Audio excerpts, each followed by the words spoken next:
Welcome into episode 480 of the Skate Podcast. I am Brian DeFelice, joined by Bridgette Prue and Scott McLaughlin. And Bridgette and Scott, we finally, after about 5+ months off, had some Boston Bruins hockey to watch and now react to. It was a 5-2 preseason opening loss to the Washington Capitals. So is the sky falling, guys? Is the sky falling after game one? Yeah, I mean, I think 0-82 is on the table. I was going to say it, but hey. Bridgette, what's your prediction? we're doing. We didn't tell you ahead of time, but we're doing record predictions right now. I'm already just out here like, oh, this is how this is gonna go. Okay. Bridgette's had a long day. She was describing it before we started recording. She's had a long day, so the brain's a little fried, probably. I'm not gonna lie. This is like my first real week, and it's Monday. This is like my first real week of like trying to juggle all of my jobs again, and my brain is like. I've been doing so much work today with all my jobs. So anyhow, I mean, the good news is you're recording from heaven. I know, it's just my blank wall that I still very white. I still have yet to decorate in any way, which I'm pretty sure Nesson wants me to decorate it. But now that I work near the studio, I might just go record from the studio. But I will say, guys, was also at last night's preseason game, and I'm not going to hit the panic button just yet. I saw some people on Twitter with the classic, I'm not going to overreact to the preseason. I'm not going to overreact to the preseason. I'm not going to overreact to the preseason tweets. But I do think there's pieces to talk about that were in regards to certain players, especially the bubble guys who obviously these games are most important for. And they normally only get 3, maybe 4 games that usually that's on the upper end. So some of these guys may only have 2 more chances to prove that they should make the team. Yeah, for sure. I don't know if we want to go right into opening shifts. I know before Bridgette, Scott, real quick, I have to start off with the hard-hitting question, okay? Because this is the most important takeaway from the game. How do the uniforms look in person? I thought they looked great. As good as advertised, huh? Yeah, so I tweeted about it, and so I think Pete Blackburn was the first one I saw. Maybe other people were making these comments beforehand, but Pete, this is probably about a week and a half ago, tweeted like, I'm worried the logo might be like 10 to 15% too big. And I saw his point, and I thought about weighing in right away, and I was like, I'm going to refrain. I was like, I don't know if I fully agree with this or not. So I was like, he might be right, but I'm just not sure. So I wanted to wait to see it in game action. I feel like you can always judge a uniform best when it's on the ice. Seeing it in game action Sunday evening, the logo is not too big. The logo looks great. The jerseys look great. They are just about perfect. We've been over it. Like, wish the shoulder patch was symmetrical on both shoulders. Minor complaint. But yeah, no, I actually kind of like the idea of the logo being a little bigger than expected or bigger than it has to be. Like, I want other teams to look at my jersey and be like, damn, that's a big logo. Like, they're great. I'm good. Yeah, no, that'd be great, Scott, for people to say about New Jersey. So, yeah, I think the uniform department, the team is off to a hot start on the ice, a bit of a slow start, and Bridgette, I think you had a non-game opening shift, right? You want to talk about the leader in the clubhouse? Yeah, so I figured we'd start here just because I think that we have less to talk about that came out of practice from today. But I was at practice again, once again, double sessions, different groups. First group was more of like, I would say younger guys, maybe kind of bubble guys. It was Poitras, Lysell, Merkelov, Beecher, Kuznetsov, and then the fourth line that we think is probably going to be the fourth line of Corrali, Kaslik, and Asimont. And then a lot of the regulars, I guess you would say, were in second session, and that includes David Pastrnak, who came back for his first practice under Marco Sturm. And so he's kind of a little bit behind. I don't expect that to be a problem for someone like David Pastrnak. But I guess the main concern with him was just, okay, everyone's healthy except for your best player. And knee tendonitis was what Marco Sturm said he was dealing with last week, and that it was kind of load management, pain management for him. We talked to him after his session today, and he said he'd been dealing with this for over a year, and maybe even longer. He didn't seem to remember exactly when it started, but he thinks that what he did in the offseason helped relieve some of the issues from the tendonitis, but he's not sure how. Potentially this season he could be dealing with it again for a while. I don't think it's something that's fully gone away for him yet, and I think there's a chance that it continues to be a problem if it's been nagging him for already the entirety of last season. And I don't know if you guys had any thoughts on that before we get to your opening shifts that are more related to the preseason game. Yeah, I mean, I guess my feeling on it is I can't say I love it. Like, I don't love hearing that my superstar, 29 years old in the prime of his career, has been dealing with knee tendonitis for over a year. Now, that said, he had 106 points last year on a really bad team. So obviously it did not really affect him, but I do think back and I'm like, well, was that maybe part of the issue early in the season when he got off to a slow start? You know, like was because he also did have like another minor or something he just needed to recover from, I think, after World Championships last summer. So I wonder if like the combination of all of that sort of led to that slower start for him. But then he obviously caught fire. He was arguably the best, or certainly one of like the three best players in the NHL from December 1st on. So, you know, clearly it didn't hold him back really at all. So that's the encouraging part of it. But I guess like you would just like to hear that it's gone and the offseason was able to clear it up and it doesn't come back. So to have it just kind of still lingering is, like I said, like clearly not any reason to panic if he's figured out how to play through this. But less than ideal. Yeah, and just one last kind of note on him talking about his injury and what he's done to try to fix it. He did mention to us that he did different off-season training this year, which included him doing more bike work, which is less stress on your knee, rather than actually running. So kind of changing to lower stress workouts. And he said that worked for him, but remains to be seen whether or not he's going to start feeling that or not feeling that during the regular season. And I will say, having to look up what tendonitis is several times over the past few days since this has come up, and like how serious is it and what's the treatment and what causes it. It says like repeated motion tends to cause it, and skating is a very, very, very repeated motion over and over again. He's using his knee the same way. So, yeah, hopefully for him, what he's done in the off season with rest and changing his habits can help him not feel quite as much pain. All right. So with all that said, Scott, let's go to you and discuss what the game was last night against the Capitals and start breaking that down. Yeah. So I think the thing that really jumps out at you, because it happened right out of the gate in the first period, was the defensive zone turnovers from the Bruins. There were obviously too many of them, and the Bruins end up down 4-1 at the end of the first period.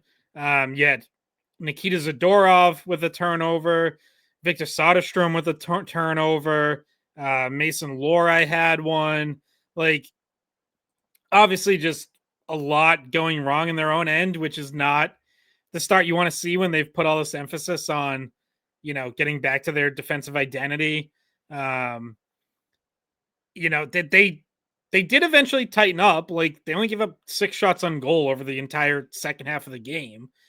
And Marco Sturm was honest about like, yeah, we made changes and it's going to take some time. They only had 3 practices before Sunday and really only one. Well, so they did work on breakouts the first day, and then the second day was D zone coverage. It's obviously not anything to freak out about. Nothing that happens in the first preseason game is, but it's not a great start when like that's what has to be your identity and is what you have to clean up. We can get into kind of who was at fault on some of them. Mason Lohrei, there's been all this emphasis on him cleaning up his defense. Marco Sturm after the game once again talked about they're going to need to coach some bad habits out of him. Zadorov, it's like, I don't know. I think you kind of know what Zadorov is. I guess I give him a little bit more leeway to he'll find his water level by the time you get to the regular season. Soderstrom is the guy who's battling for that 7th D spot who, I know we're going to get into like who helped themselves, hurt themselves. He would be one who I think clearly hurt himself. And, probably like you give the leg up to Jordan Harris and Mike Callahan by virtue of just not playing in that game yesterday. So, yeah, a lot to get into there, but that was, if you're just talking about why did they give up 5 goals, those D zone turnovers are the single biggest reason.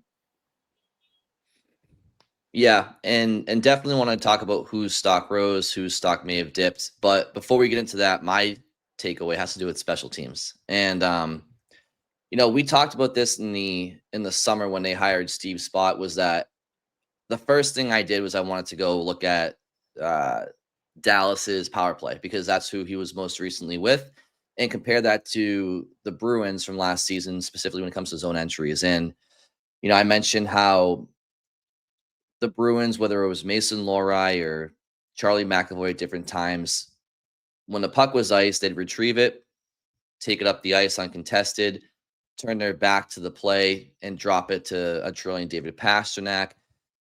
And he would try to come up through the neutral zone with speed. And what you were left with was 3, sometimes 4 other Bruins just kind of stagnant at the attacking blue line, more so flat-footed. So if Pastrnak wanted to dump it off to one of them on the flanks, they didn't have a ton of time and space. The defense would close on them. And if you wanted to dump it in, you're not really skating downhill because you're flat-footed, so you can't really retrieve. But with Dallas's zone entry approach and many other teams, the Florida Panthers, all the best power plays, they have an approach where you come up the ice together. So that's what the Bruins did last night.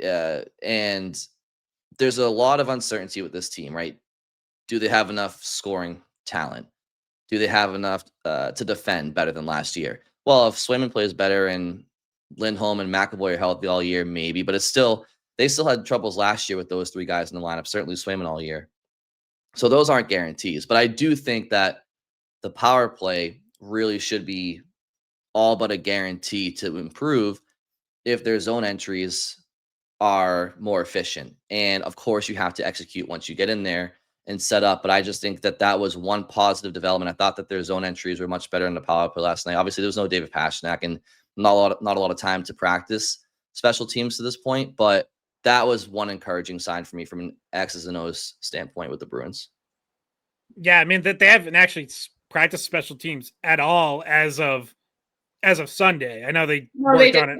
They worked on it Monday. That was the focus of Monday's practice. But yeah, they really hadn't worked on it at all. I think Sturm said they had a team meeting before the game and went over some stuff about what they want to do. But that's just telling guys, or probably using some video to show them kind of what they want it to look like. But yeah, they really hadn't even done any of that in practice through those first 3 days. Yeah, and I think, they worked on that today. The reason for the groupings was because Marco Sturm wanted to kind of have all his top 6 guys, all the guys he thinks could be on his power play, in the same session to work on it. So if that tells you anything about who, who's in and who's out of the power play by the groupings, fourth line's not getting it. No surprise. Janot wasn't in that group. No surprise. And then some of the younger guys weren't. But we saw Middlestat on the second unit. Zacha was on the first unit. I don't know if you want me to just like read through what they did on the power play today, but yeah, it was unsurprising personnel. The three defensemen that were involved were Lohrei, Lindholm, and McAvoy. Not super shocking.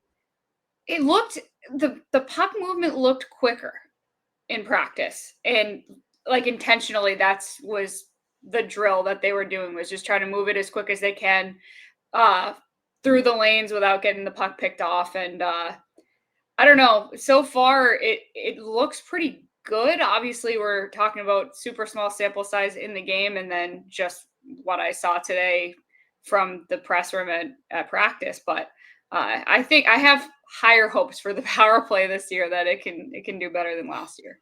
I mean, you never want to say it can't be any worse. Things can always get worse, but like there's almost nowhere to go but up. Like there's just too much talent out there for them to be as bad on the power play as they were last year.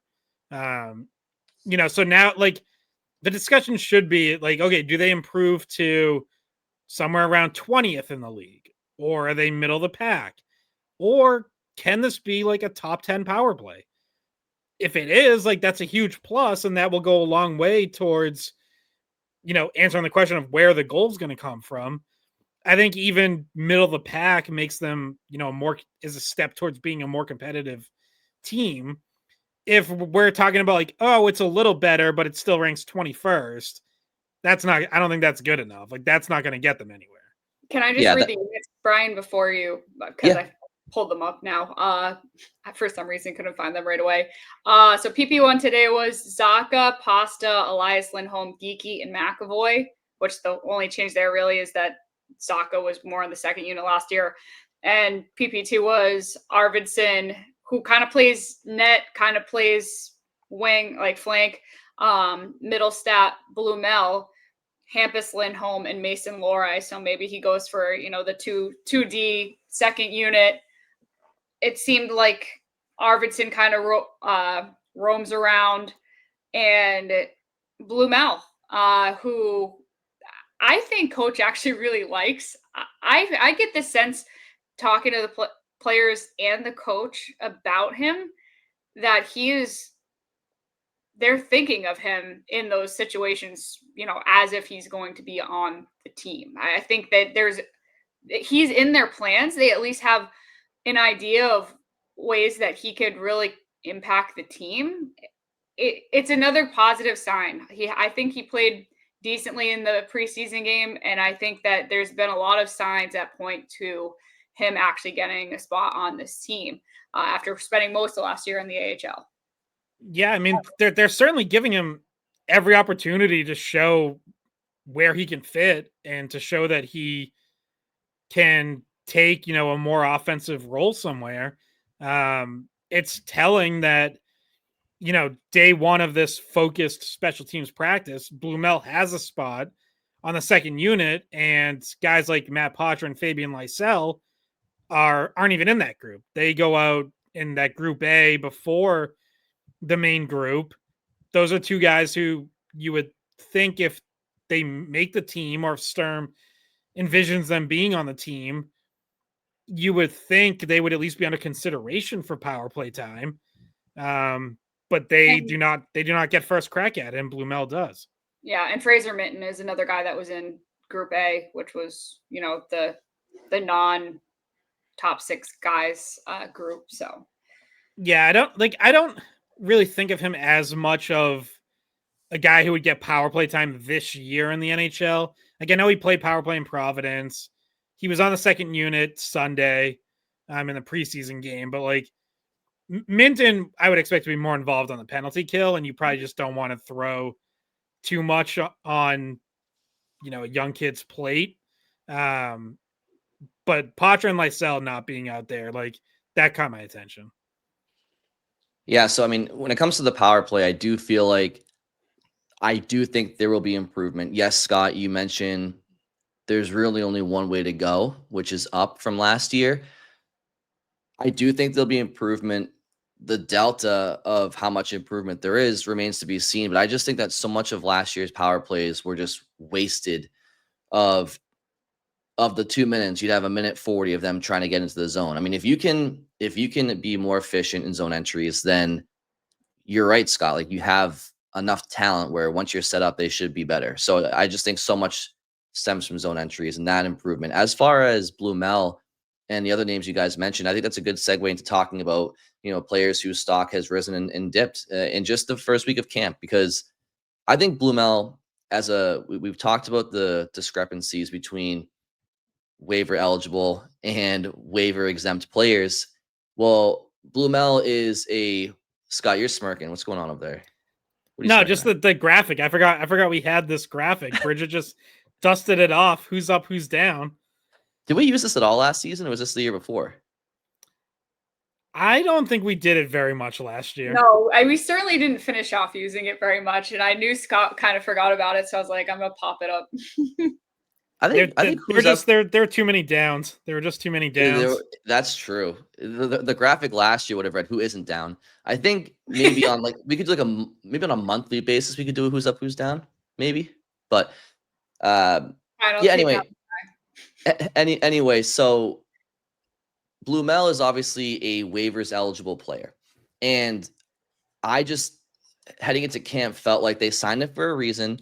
And unless one of the waiver exempt players just had a head and shoulders above the rest camp, if all things are equal, you're probably gonna go and opt for organizational depth, right? And try to give Blumel an opportunity to see if he can seize the moment. And you send a guy down to Providence, with no risk of losing him, then what's the harm in doing it to start the year, right? And in my opinion, I don't feel like any of the waiver exempt young forwards on the bubble have taken that job to the point where it's going to force the Bruins to put Blumel on waivers. And Poitras, I think he's been pretty quiet in practices so far. Not bad, just one of whatever it is, 45 guys out there, right? And then I think in the game against the Capitals, it was a bit of a slow start for him, but I do think that as the game went on, I do think he played better, and he was controlling play at times, making things happen, holding on to pucks, drawing some penalties. He was engaged, right?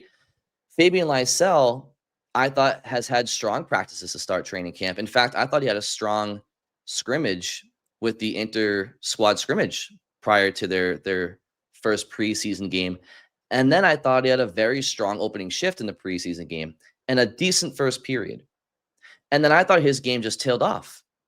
Well, if you're trying to make a team and the team only has 6 preseason games, 6, all of which you probably won't be in, your opportunities are limited. It's great to show initiative and some physical engagement on the forechecks in practice, but in a game environment, which, by the way, was against a Capitals team that was 90% non-NHLers, right? Like, you have to show management a little bit more.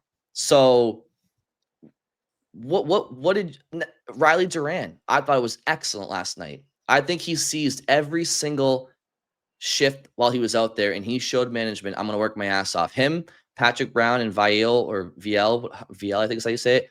I thought Sturm said the same thing. They were the best line for the Bruins. Now, the problem is Patrick Brown and VL aren't guys that you have, they're not the guys that you want to be saying that about, right? It's okay that they had great games, but you want to be saying that about Poitras and Lysell. I thought Brunet had a very, very good game. Who stood out to you guys? Who has seized the moment so far, and who has either hurt their cause to make the team or just hasn't done enough to really make management's head spin? Yeah, I think I agree with most of your assessments there. Poitras, Minten, Lysell, I thought all had moments. You mentioned Poitras drawing penalties, Lysell's first shift. Minten, I thought, made some good defensive plays, had some good back checks. A couple times transitioned the puck through the neutral zone, looked pretty comfortable with the puck on his stick. And he's a good skater too. Like, you notice that, like, when he gets going through the neutral zone, and I feel like maybe that gets overlooked a bit when we talk about Fraser Minten because so much of the focus is on, he's really good defensively and high hockey IQ. Going to need more offense out of him. And it's like, doesn't forget, like, he's just a really good skater. You're right. Duran, Brown, VL, that was their best line. With Riley Duran, like, I think he can definitely benefit from more time in Providence. It is kind of one of those situations where you're like, gee, did they really need to sign as many fourth liners as they did? Because I don't know. Like, wouldn't you at some point maybe like to see Riley Duran get a shot there? He certainly brought the effort, and I think he generally is a high effort player. Frederick Brunet was good. Him and Andrew Peeke together was, I think, easily the Bruins' best pairing. They were the only ones who weren't on the ice for a goal against. Morgan Geekie was really good. He scores, like, no surprise there. Victor Arvidsson I liked. And I will say, like, probably notable to touch on Arvidsson, who I think has had a really strong start to camp. We talked about, like, is it possible that there's even a top 6 job up for grabs? Could someone bump Arvidsson down to the third line? I mean, right now, Victor Arvidsson is clearly one of your 4 best wingers. Yeah. And, like, I don't think there's even a remote question about that. So that's good to see. Like, you want signs that, hey, maybe last year in Edmonton was just a fluke, a down year where he just never caught on there for some reason. And maybe he makes more of this opportunity in Boston. And long ways to go, but he's off to a good start. Yeah, he's got a good shot. I mean, getting to see it, repetitively over the course of training camp during the drills and during the game, the preseason game on Sunday, I've been impressed with his shot. I think he always sets himself up well to receive the shot in a good spot to put it on goal. And I don't know, I think he could help. He's smaller than I thought. He's not one of the bigger guys on the team, but he still does a pretty good job net front. I think so far he's grouped in the top 6. I think he looks like he belongs there. You want to hear my overreaction of the preseason / training camp so far? Let's hear it. Okay. Morgan Geekie is going to have, like, the best year ever. He looks really good already. And I know there's not been a lot of Wayne Gretzky, 212 points. Look out. Absolutely. They're in the same sentence for sure. But he just looks so locked in. I think he's made a really good first impression on Marco Sturm. He said a few times already this preseason that I didn't really know the player, but every single interaction I have with him, like, he's got it all together. He's very locked in. I don't know. I think he's going to have an even better season than he did last year, which I said before, like, if he didn't have those 2 slow months last season, his stats would have been even better. And that's why I think he'll outpace what he did last year. And I think it's pretty obvious that he is earned, like, he's earned the spot last season to be on that top line. And I think he'll stay there. And hopefully him and Pastrnak can keep the chemistry up, and with Lindholm. And my overreaction is that he's gonna be phenomenal this year. He's gonna be even better than last year. I'm excited to see what he does, because I think maybe he ends up being someone that you lean on in those, if there's a lull in a game or a stretch in the season that you're needing scoring, he could be one of those guys to look for. Well, they're going to have to be able to rely on somebody besides Pastrnak. Like,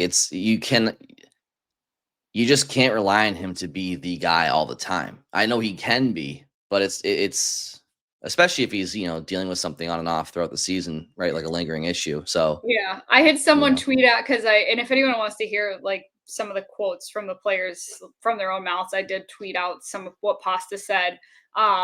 And somebody commented on the tweet, like, if he was able to put up the numbers he did last year with a lingering injury the entire year, imagine what he could do if he was feeling, if he feels better this year. But that's kind of what makes me think this isn't an issue for Pastrnak as well. Like, his season, he still looked really good, so he was able to manage it enough to still have a very good season.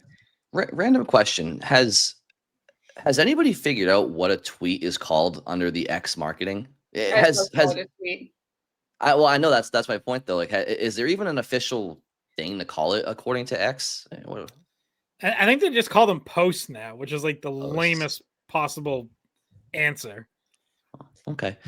All right, back to hockey. So, yeah, I think you have to rely on Morgan Geekie for sure. I think I wanted to bring up something to you guys that Bridgette, I don't know if you got this quote from Sturm, if it was just you in the scrum who videoed it, but the usage of Pavel Zacha at center completely changes, how we may have drawn up what the lines might look like. I mean, I know all offseason, we had touched on this at times, and maybe we did touch on this last episode. They blend together sometimes, but did we spend time on this on Sturm saying that he wants to use Zacha at center?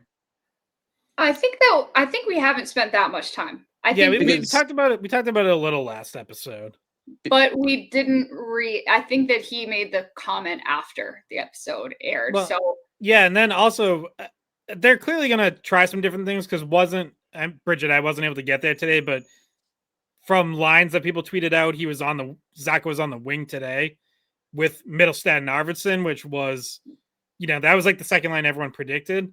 So right. I think they're still probably going to try some different things. Yeah. So we did have and we wanted to sprinkle in some of we're not doing a full mailbag episode, but we did get some questions. And one of them was regarding this. It's from CJ. So I'll work this in. It says, I agree with Bridgette's analysis that it looks like Lindholm, Zacha, Mittelstadt, and Corrali are going to be the centers. It's only been 48 hours, but Sturm seems to have made up his mind already, which is disappointing. Truly thought the Bees are going to turn a page and give the young guys a shot, but it looks like Minten and Poitras will be on the outside looking in. And when you add Hagen's arrival in the spring, there really is no future for either Minten or Poitras at center based on contracts, players blocking them. Do you agree? So there's a lot there. I will say first preseason game, Minten and Poitras both did play center. And CJ sent that after like 2 practices. Yeah. Didn't even wait for the game. I love it. I love overreacting to the first 2 practices of training camp. Yeah. Yes, definitely trade 2 of your top 5 prospects right now. So Minten and Poitras did get a chance at center game 1 of the preseason. They also both played center today in practice. But obviously, notably, it's not with the guys that are, going to be playing in the top 6 or, middle 6. I said, so my tweet about the centers maybe being Zacha, Elias Lindholm, Zacha, Corrali, and what the hell did I do? And Mittelstadt. I was like, who did I miss on this list? Was based off of Zaka's comments saying that he had conversations with Sturm about starting out as a center. And him and Sturm being open-minded and seeming to lean towards wanting to see Zacha as a center. And Zacha was happy. He was like, I'm really happy. I want to be this. I want to be a center. I would rather be center than wing kind of thing. Obviously, he'll do whatever he needs to. But he definitely feels more comfortable there. And he seemed to be excited by the fact that it seemed like he was going to get more time at center. And then Sturm himself had mentioned Zacha in that role as well. So there's definitely a chance that that's what it is to start the season. But like Scott mentioned, things have already changed. Zacha played a little wing today with Mittelstadt and Arvidsson. So it's all still up in the air. Yeah, I would have to strongly disagree with CJ's assessment that Sturm has already made up his mind. In fact, I think it's very clear that he has not made up his mind about much at all just yet. When I asked Sturm on Saturday about Casey Mittelstadt and how he envisions what he kind of envisions his role being as a center. And he did not even commit to using Casey Mittelstadt at center. He said that, he's another guy we might want to take a look at on the wing at some point. And he said, like, how we use these guys will in large part be determined by basically like what they tell us to do. And he doesn't mean what they verbally tell us to do. He means like he's going to watch how they play, see who he thinks best fits as the centers in his system, and then he'll fill in around them. So if that is the lineup Bridgette laid out, Lindholm, Zacha, Mittelstadt, Corrali, then yeah, those are probably your 4 centers. But if he decides someone from that group is better on the wing and Fraser Minten or Matt Poitras has done enough to win a job at center, then like you'll see that. So I think there's, I think quite a few of these jobs are very much up for grabs, have not been decided yet.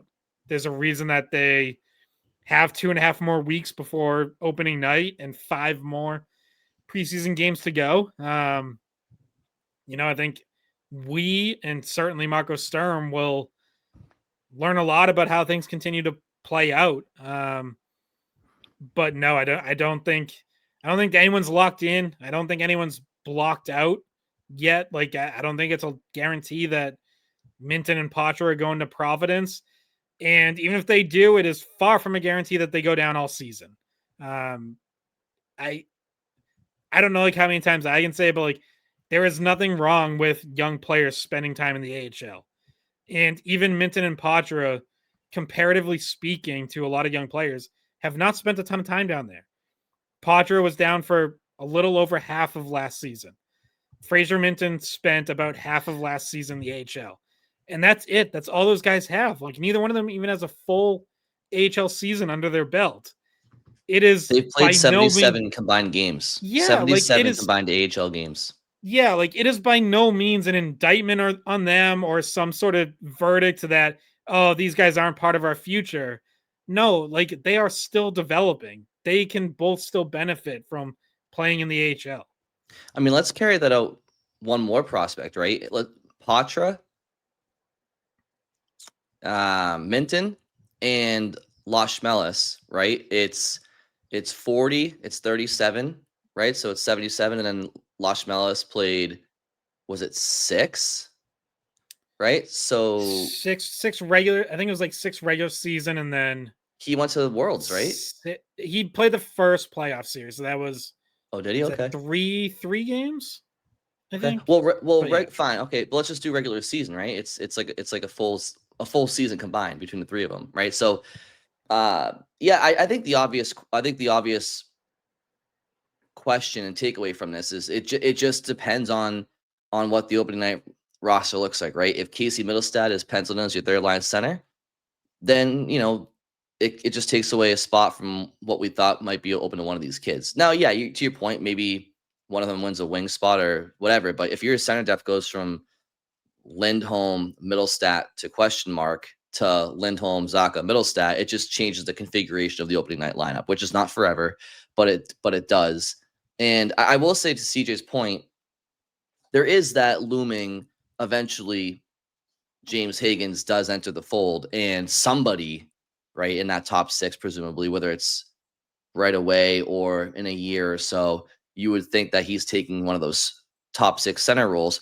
Now, you never know. Maybe Higgins turns into a winger at the NHL level. We don't know these things, right? But presumably it's safe to assume that someone's spot is going to be taken because of Higgins, right? So somebody's going to have to move at some point, but that's not an October 2025 solve. I did want to mention, so I think this is a good time to talk about Minten and Poitras a little bit more. Like, obviously, we've already been talking about them a little bit, but if people are wanting any positives from, signs that maybe Minten will be the 3rd line center, I do think that him and Jeannot have worked together a lot, and I think it's that Jeannot's obvious spot would be 3rd line left wing. So those two have gotten time together. They played on the same line in the preseason game. They got time together today again, and I just think that those two he keeps trying to put with each other. And so if we're talking about when he mentioned I like to find pairs of guys, and then sometimes mix around to see if I can find the best match with a third guy. Jeannot and Minten are kind of a pair so far, I think, in the preseason. Yeah, they didn't start camp together, but you're right. It's now 2 days of it, so maybe it's something Sturm decides he wants to look at a little bit more. I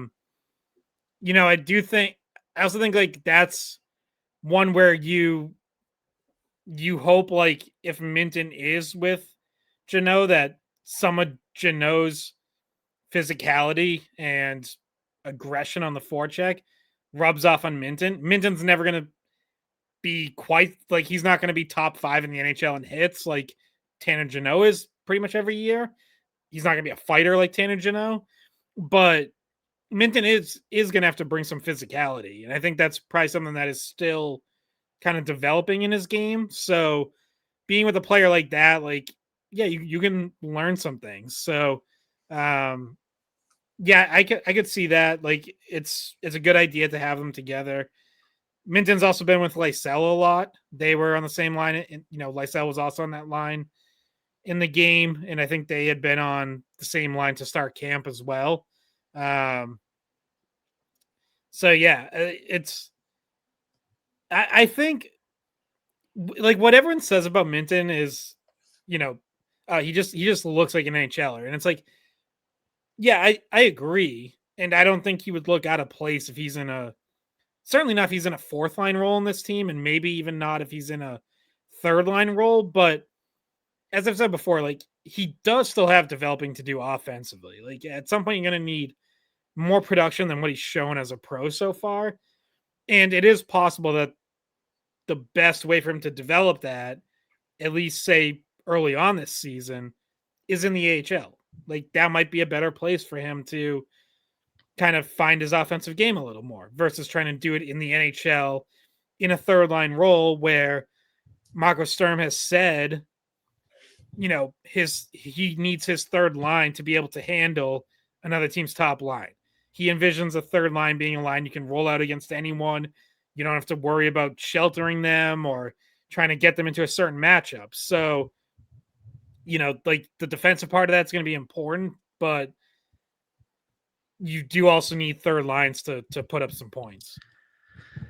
Can we switch gears here to the blue line? I just wanted to bring up. No, I do want to get there, but I did want to do one last thing about Patra before we. Not allowed. Not allowed. Not allowed. Okay. Just because he also spoke today and we did have a question. I'm not going to read the full question, but Ben sent us an email regarding Patra and concern over, where he stands. And I will say, for people who watched the first preseason game, and you guys can comment on what you thought he did well or didn't do well in that, but I think his downfall continues to be just when he needs to hold on to pucks, especially in the corners or on the perimeter, because of his size. Sometimes he loses possession.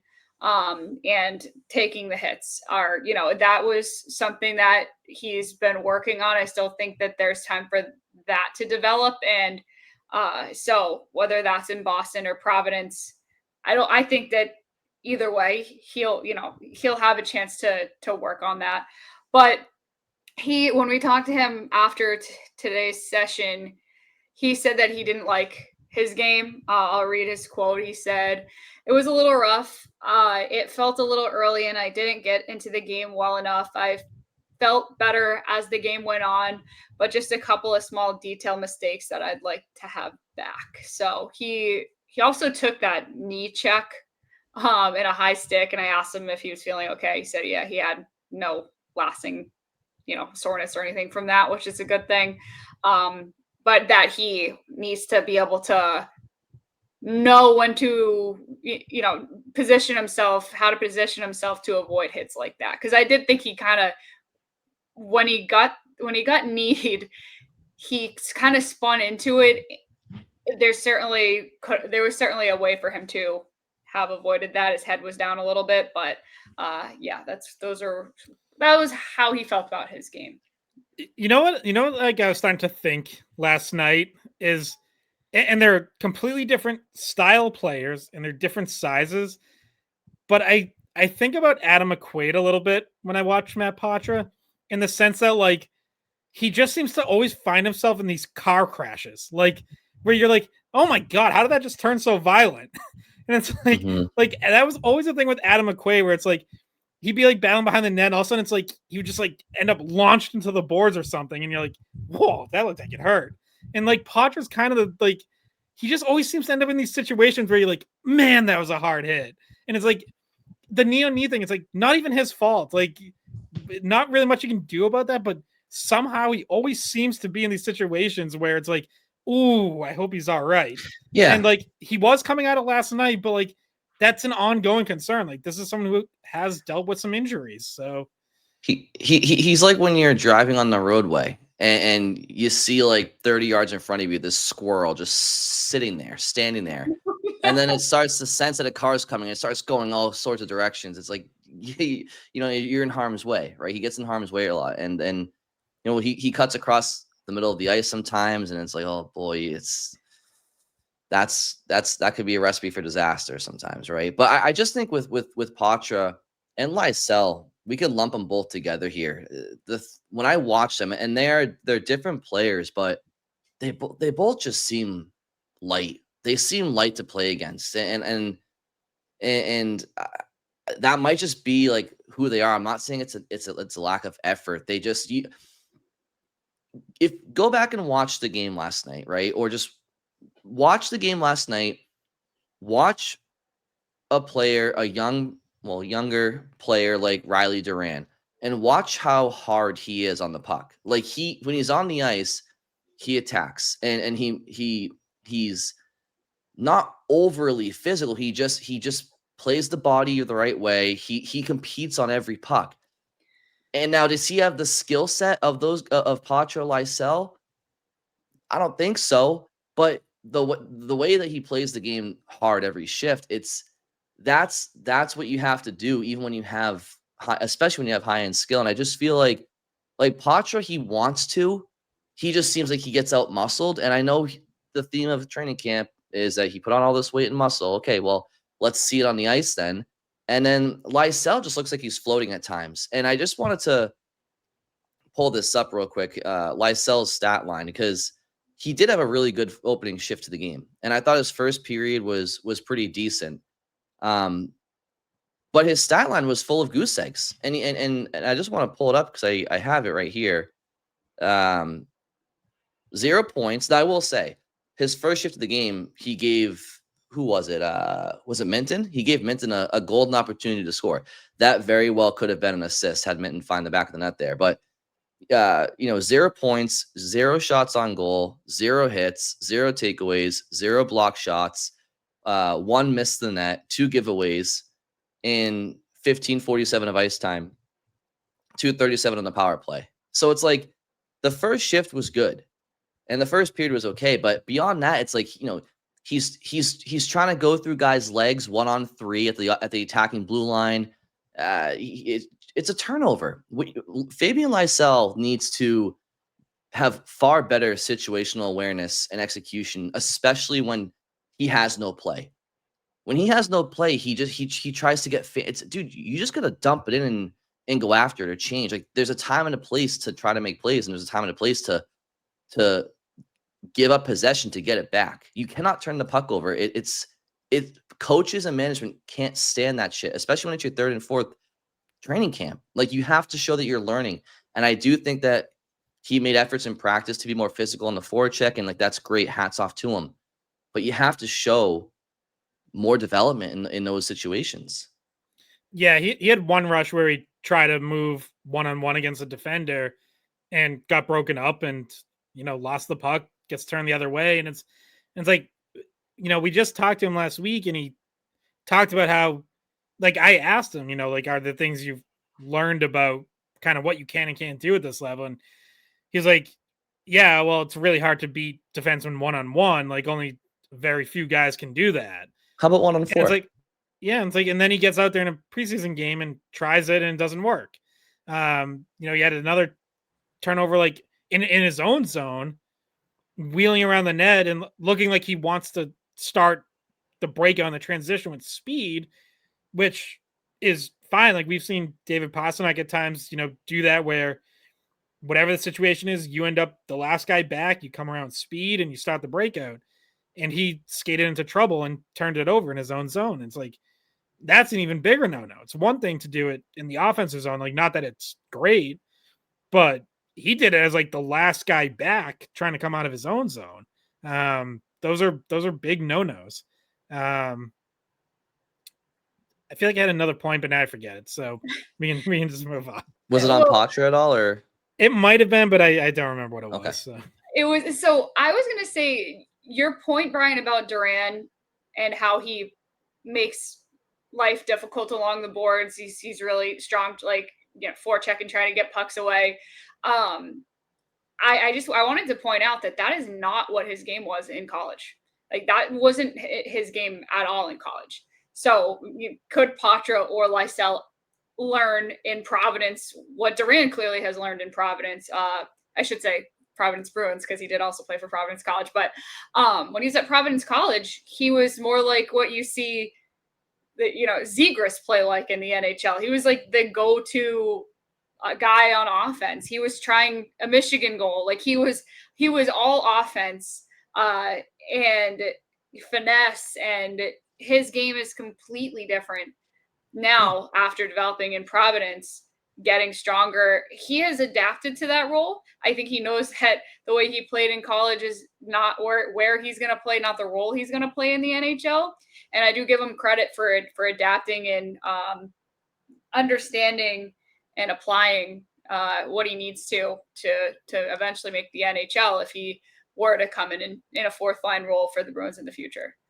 Right. And it's a great point, Bridgette, because you watch NHL games and you look at fourth liners and they're playing 5, 7, maybe 10 minutes a night, and you think of them as fourth liners in the NHL were always the best player on their team growing up. They were the guy that was playing in all situations throughout high school, college, juniors, what have it. So you're exactly right. You have to be able to cater your game to mold into what's going to get you to the next level.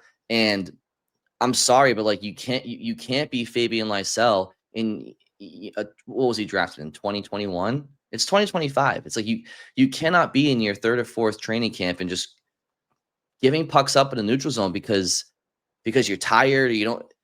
For somebody who has such talent when it comes to skating, he doesn't utilize his speed nearly enough. And it's like you have to have good habits if you want to make the NHL level. And again, Riley Duran, he wasn't Wayne Gretzky last night. I'm not saying that he was anything spectacular, but he was hard on the puck. He was competing. Like that's the name of the game. You have to compete, and you can't just.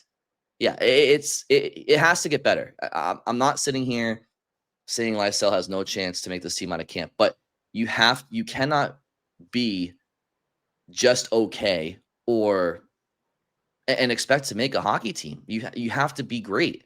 And really, I wouldn't say any of these bubble players have been great so far through the early stages of camp. But yeah, that's just my opinion. I shouldn't say that.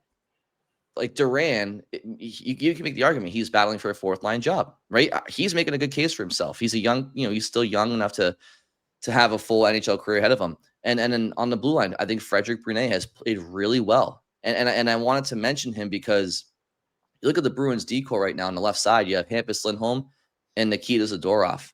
Now they're not going anywhere. They're established veterans in their respective roles. And then you have Mason Lohrei. Mason Lohrei is 24 years old. And we all think that he has great offensive instincts and potential at the NHL level, but he's a defenseman. So if that offensive creativity and production isn't mirrored with relatively equal defensive efficiencies, then what exactly are you long-term? And I see a kid like Frederic Brunet, who's 22, 2 years younger than Mason Lohrei, and he may never have the offensive upside at the NHL level that Lohrei has, but I watch his game and he's direct, he competes, he makes the right plays, he gets the puck out of trouble, and I know it's a small sample size.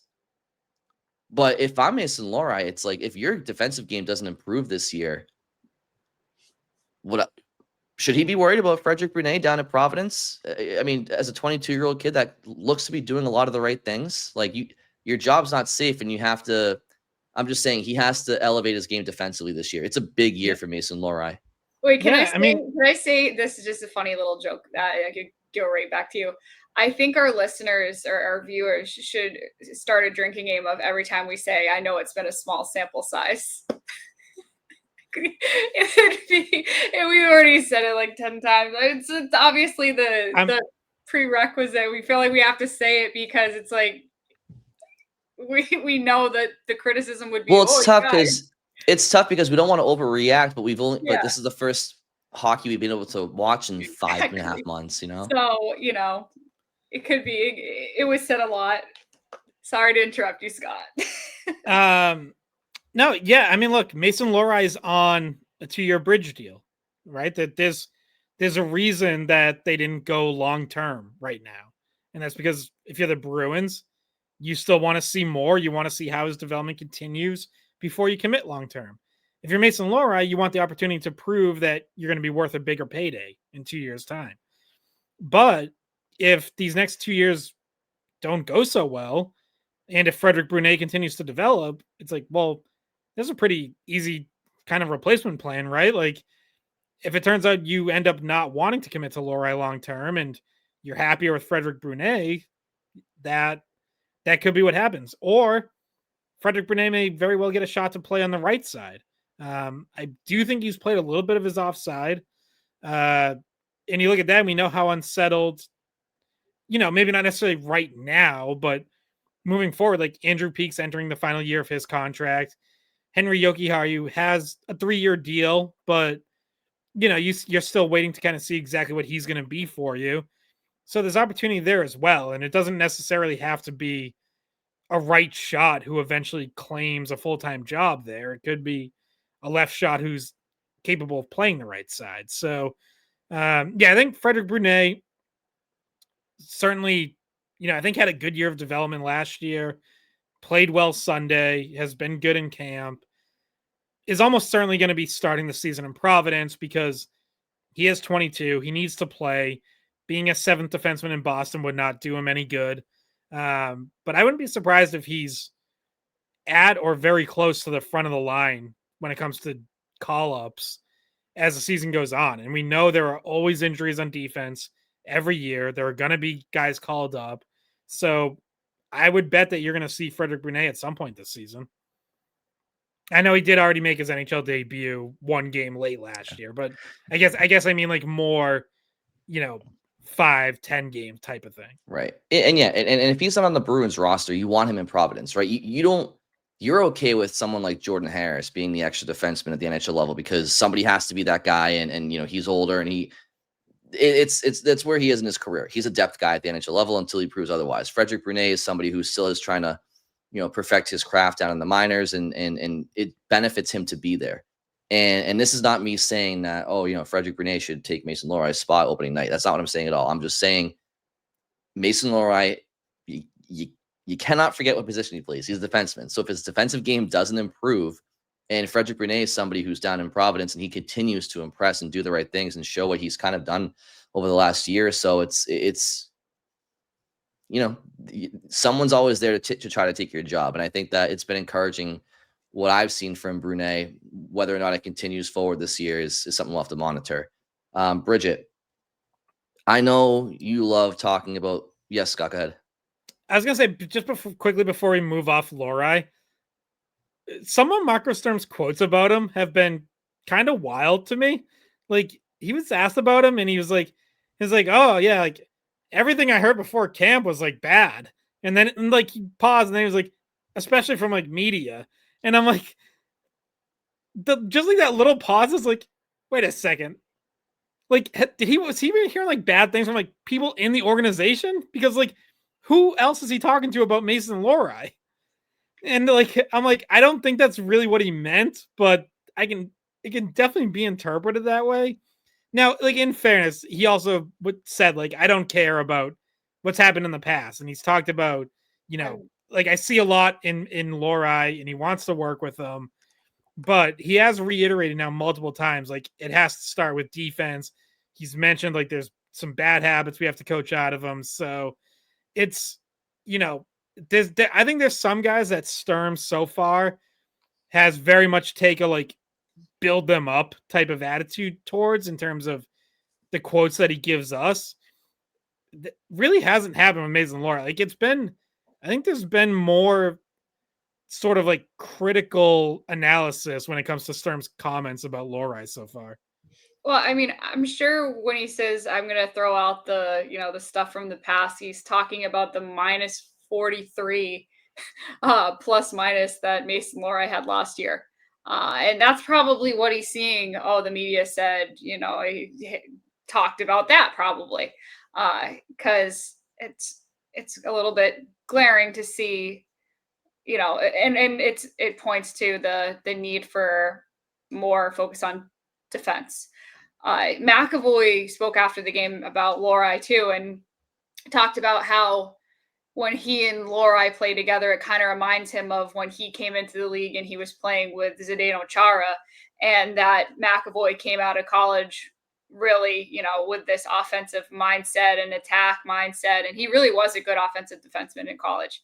But he had more, obviously at that level, he had more leeway because he was good enough to then get back and defend. And he, it's different at that level. I think Mason Lohrei probably experienced the same thing at Ohio State and is in this period where he's now it's McAvoy teaching Lohrei, the veteran defenseman teaching the young defenseman on that pair what, where when he's making mistakes, teaching him more of the defensive side of the game. It's kind of been a pattern with the Bruins. Well, and it's yeah, I will say that, like, let's make it very clear, and this isn't even just me giving like a pro BU take, but McAvoy was way better defensively coming out of BU yes than Lohrei is even now. So like there is like a kind of a night and day there in terms of what each of them needed to learn and how much of a learning curve there was. I know, but I think you're missing my point was that you get away with more in college. Like he didn't, not saying he did, but I'm saying like Lohrei could have more free range in college and now has to kind of rein it in a little bit. But without, and this is the hard part, without taking away his creative abilities, because that's what, makes him impactful a lot of the time. So it's a tough balancing act, I guess, but him being paired with McAvoy, I think is a positive thing for him. I think that maybe the avenue for him to grow the quickest. So for all you listening or watching on YouTube, I need you to grab a small shot glass. Okay. Okay. Fill it with your finest whiskey or whatever. Here, all I have is an upside down cap to my hairspray. Does that work? Okay. It works. All right. Because I want to say this. It's a small sample size. Okay. But Bridgette, I want to get your opinion on the goaltending last night because I know you like to talk about goaltending in particular, and Michael DiPietro didn't really make the best claim for any potential. I mean, obviously, Jonas Korpisalo would have to be moved for him to even be the backup, but obviously, if giving up 5 goals on 20, 21 shots, whatever it was, is never a great night for a goaltender, whether it was all his fault or not. And then is it Zahaicek? Is that how you pronounce the goaltender who came in for the second half? I think so. So I thought it was Zahaicek, but yeah, they were saying Zahaicek last night. Okay. So guys, just what'd you make of the goaltending last night? Obviously a 5-2 loss, it wasn't great, but Zahaicek came in, shut the door and in his time on the ice and played pretty well in the shootout, which, by the way, preseason hockey, I don't know if it's every game in the preseason or just a couple select ones, but regardless of the outcome, they go to a shootout just to get reps for that as well. Yeah. They should do away with that. Like I didn't need to see shootout. I mean, I don't think we need to see the shootout. I understand practicing overtime 3-on-3, but these guys do shootout drills in practice. Like, also if they're just free skating, like they're messing around and they're trying their shootout. I was laughing last night picturing the Bruins losing a game 5-2 and then potentially winning the shootout, and then the Garden just does the Bruins win graphic on the Jumbotron with Zombie Nation playing or Dirty Water. I'm like, that'd be kind of goofy, but yeah. Washington's like, what the fuck? We just beat them 5-2.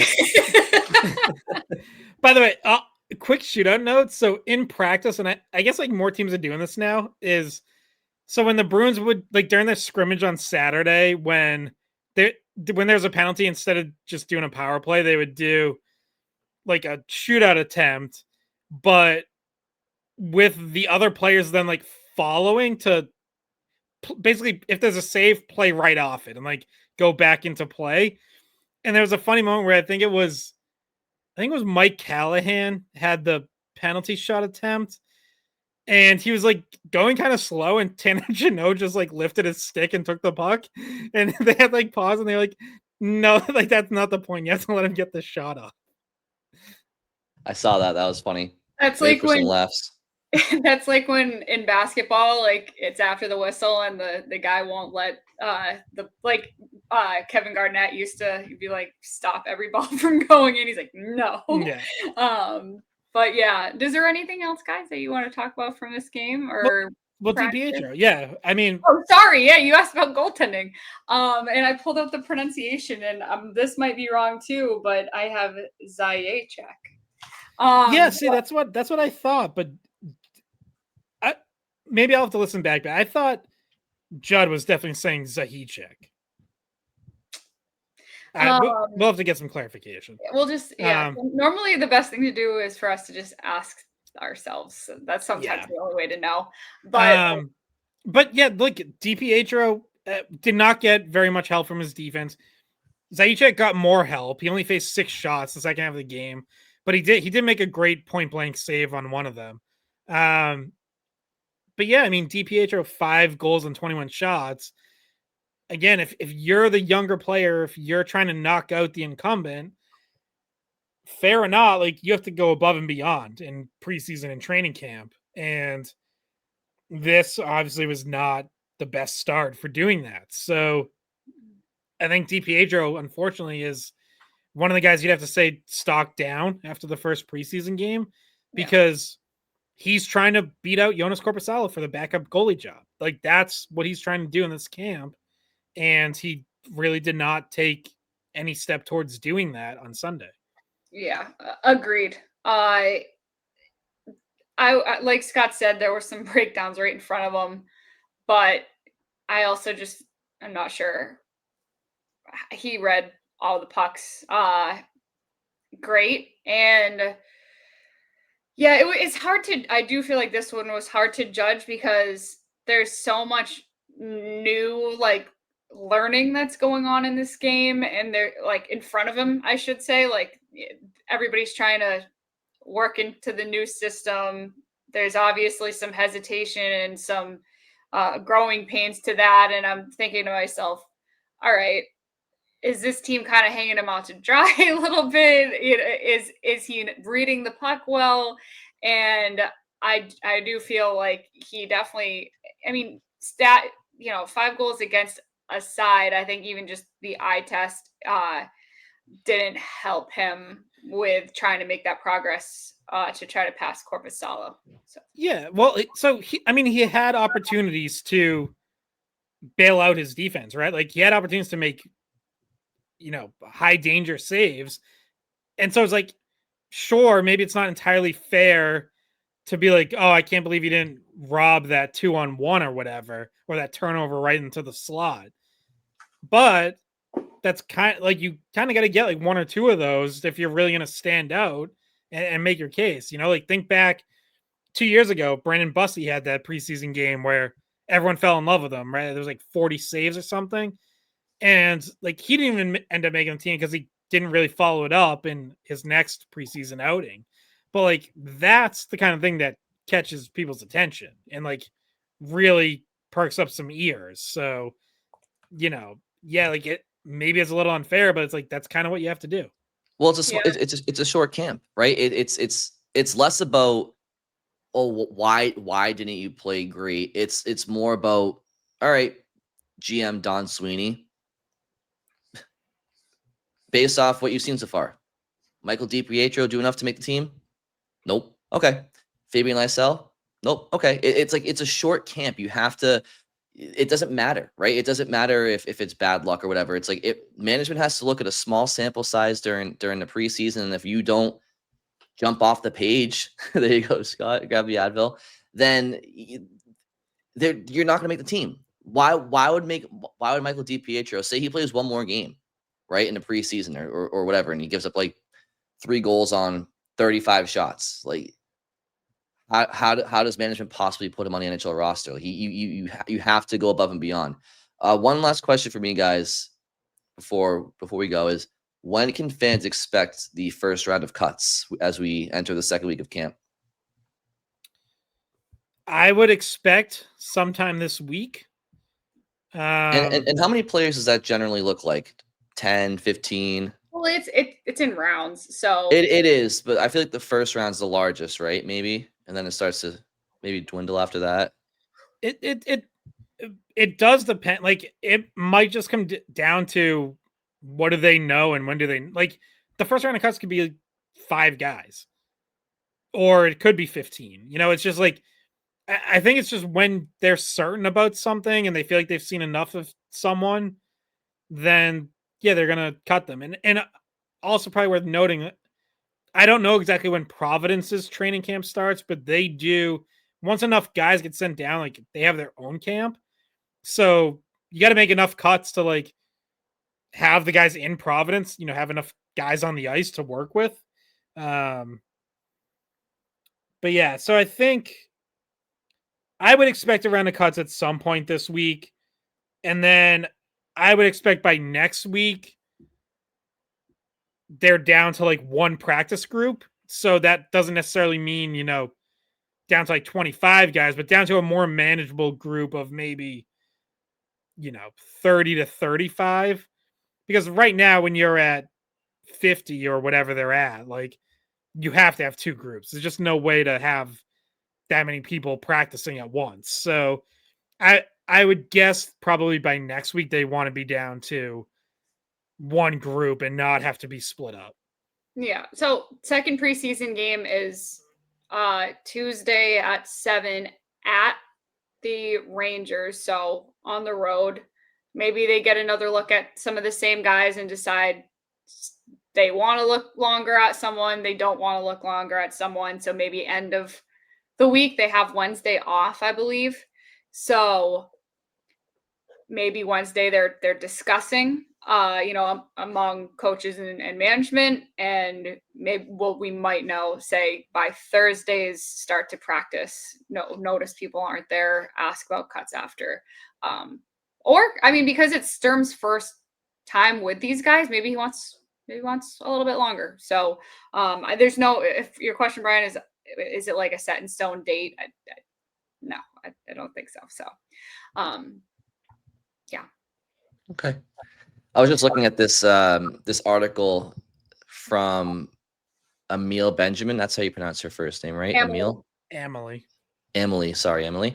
For NHL.com, and the headline is Bruins season preview, scoring help for Pastrnak, geeky among challenges. And at the bottom of her article, she has a projected lineup.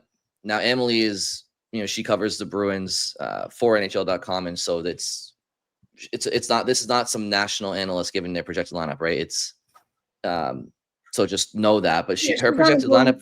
If people don't know who she is, she's on the Bruins beat. She's at every practice. She's at every game. She's just there all the time. So right now her lineup is Morgan Geeky, Lindholm, and Pastrnak, and then she has Zacha, Middlestat, Arvidsson, Jeannot, Fraser Minten, Husnudinov, my boy, Beecher, Corrali, Easymont, and so looks like Kaslik would be maybe an extra guy for her. Mason Lohrei, Charlie McAvoy, Lindholm, Yoki Haru, Zadorov, Peak, Swayman, Korpisalo. Any surprises or just initial discrepancies in what you guys are thinking early on here? Well, your fourth line, I think, is I feel like we've gotten the same fourth line every single day. So I think the fourth line doesn't include Beecher as of right now. It's been Kaslik, Corrali, Easymont. So that's I've not seen them veer from that, and I think that's the idea for opening night. So I'd say that's the main one.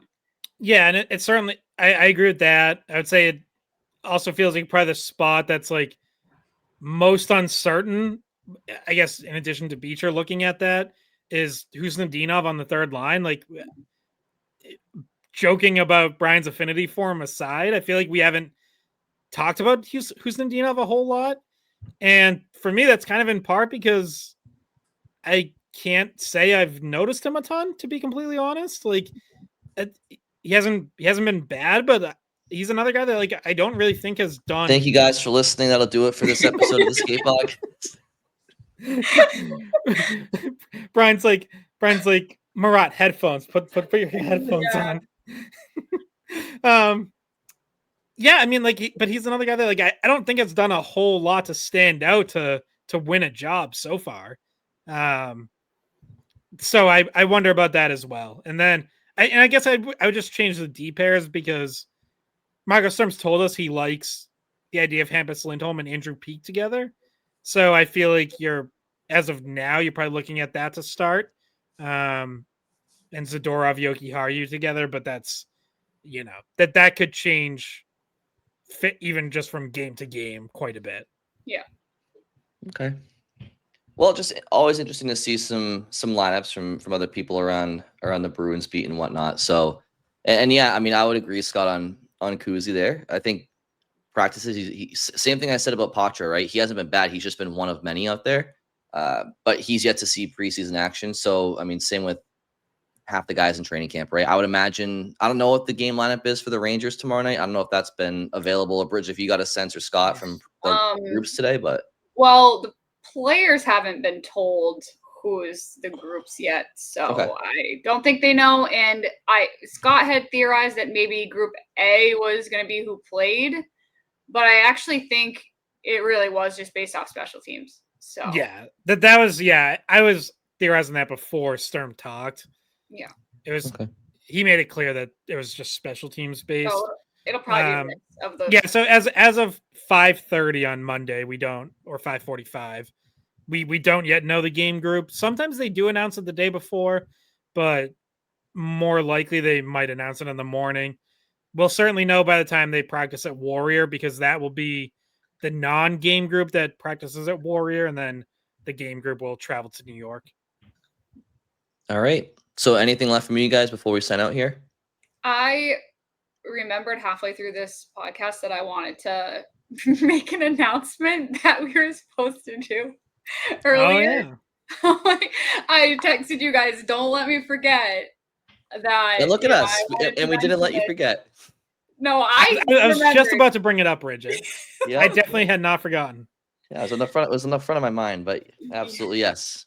Please make that now. So I was like, maybe I should just wait till next podcast, but I probably will put it on Twitter before next podcast, just because the essence of timing of it. But this week they're my first two college broadcasts of the season. As people might know, I've done a majority Providence College. That's who employed me before the last two seasons. Before that was Yale, but I am changing schools again this season. And this is good news for Scott. I got hired by Boston University to broadcast their men's and women's hockey games. So I'll be doing play-by-play for their women's games with Kaylee Fratkin, who used to be a player there. She also played for the Boston Fleet, the Boston Pride. So she had a collegiate career and a professional career. And she actually was my first broadcast partner on NESN too, because she took a year off and then went back to playing professionally when the PWHL started. So excited to be with her for the women's games. And then I'll be doing ringside for the men's games with Bernie Corbett and Mark Linehan, which should be quite an interesting crew. So that also explains why I moved to Boston. It was, I mean, obviously it's a huge help for me to be right next to the station, right next to Warrior. 15-minute drive to the Garden. Don't give too much information where you live, Bridgette. Don't give too much information. Guys, it took me 10 minutes to get home from TD Garden last night, and I was so thrilled. I was like, this is the best thing ever. But it was because now all of my work is going to be up in Boston, so no need for me to live in the southern part of the state to go to Providence sometimes, go to Boston sometimes. So that is starting up this week with an exhibition game on Friday. I'm still with Hockey East on Nesson as well this year. I think our show is going to start the first week of October. If you liked the show this week in Hockey East, should still be me and Eric, and I believe that's starting in October. Still, because of the nature of the business, hasn't been completely confirmed. But yeah, so I'm joining Scott over on Team BU for the year. That's right. Well, that's great, Bridget. That's obviously a great development for you, and we look forward to hearing you and Kaylee. Welcome to the future national champions. Scott, you go ahead, Bridget. I was gonna say they are probably gonna be in the first poll a top 5 team. If they're number 2. USCHO released the first poll today, and BU's number 2. Defending national champions Western Michigan are number 1. But yeah, Hockey East well represented as expected. I believe it was BC 6, Maine 7, Providence 9, Yukon 10. So 5 of the top 10, and then UMass was 15. Yeah, so sticking in Hockey East. Were you able to sleep well the other night, knowing that upon BC's new jersey reveals that BU is still soundly the Battle of Comav's champion for uniforms? Yeah, it's not. Look, BC can, if they want to, they could roll out a nice jersey. They're never going to compete with BU. Like, no. Let's just be realistic. The only school that can compete with BU, and don't tell anyone at BU I said this, but I actually think they're a little better, is the University of Maine. Yeah, you can't beat Maine. You can't beat those.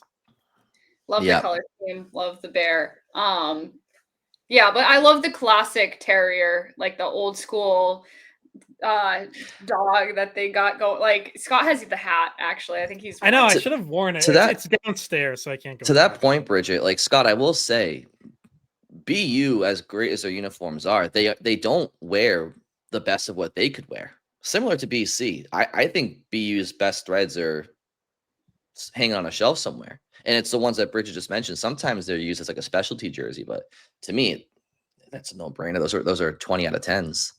I made Scott a little koozie thing that has that logo on it.